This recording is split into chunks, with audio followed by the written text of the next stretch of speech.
It's laundry day. You haul gallon buckets of water from the well to iron cauldrons. You take the clothes, scrub them in boiling hot water with lye soap on a metal washboard. Then you use a wooden paddle to move them to another vat of boiling hot water. Then you got to wring them out by hand and hang them up to dry. And this is just one of the dozens of chores you're going to do every day without the aid of electricity. This is what it was like for rural families in the early 1900s. Can you imagine living like this? No TV, air conditioning, or computer? We take so many things for granted in our lives today, but nothing as much as the luxury of electricity. Thousands of American citizens lived arduous lives before laws were passed to provide them with electricity. When the lights got turned on, they became more than just electrified. They became members of unique groups called cooperatives.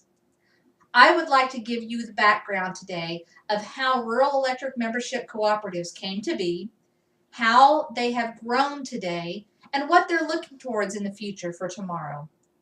The definition of a cooperative is an organization owned jointly by those who use its services. Rural Electric Membership Cooperatives, or REMCs, are exactly that. They are owned by the people that they serve. In the 1930s, farmers, small businessmen, and families were very, very tired of being overlooked by electric companies that felt that it wasn't cost efficient to bring them the luxury of electricity. They also did not want a large monopoly to control how their service was run and force them to pay higher rates than the other people who got the same service. They took their concerns to their legislators. After years and years of fighting for their cause, success finally came in the form of two laws: the Tennessee Valley Authority Act and the Rural Electrification Act of 1936. These laws allowed for transmission lines to be constructed, providing service to people in farm areas and small towns. President Franklin D. Roosevelt was a devoted backer to those citizens, and he also wanted cooperatives to be formed. He was a key proponent in the passing of these laws.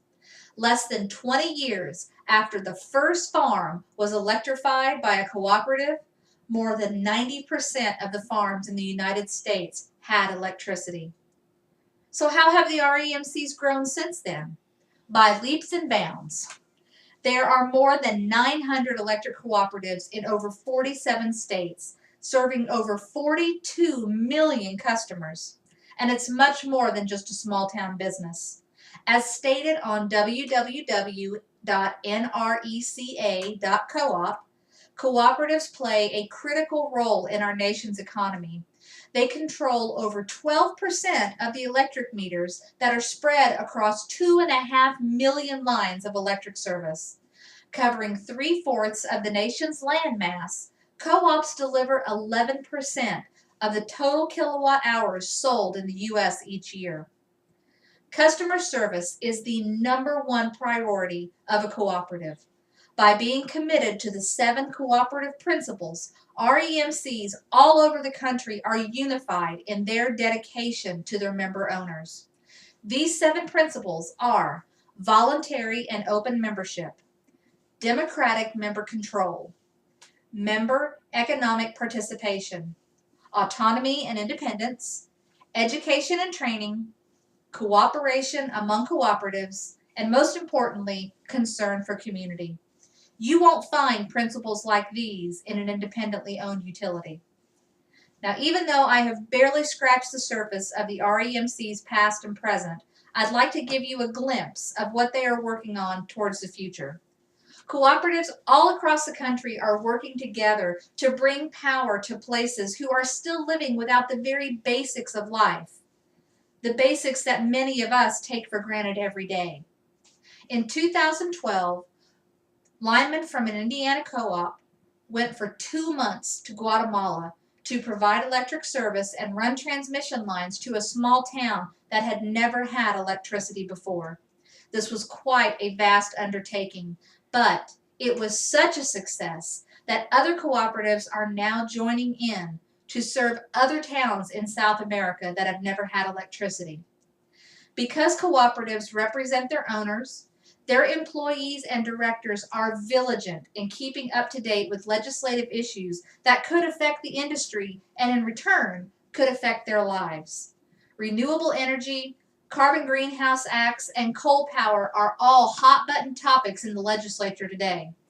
By working closely with the government officials at local, state, and national levels, REMCs will make the voices of millions of their owners heard, and they will listen in Congress.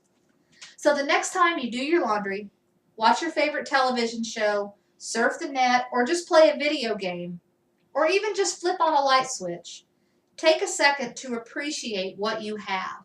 Take a second to remember what it was like just 75 years ago for families who lived in rural areas.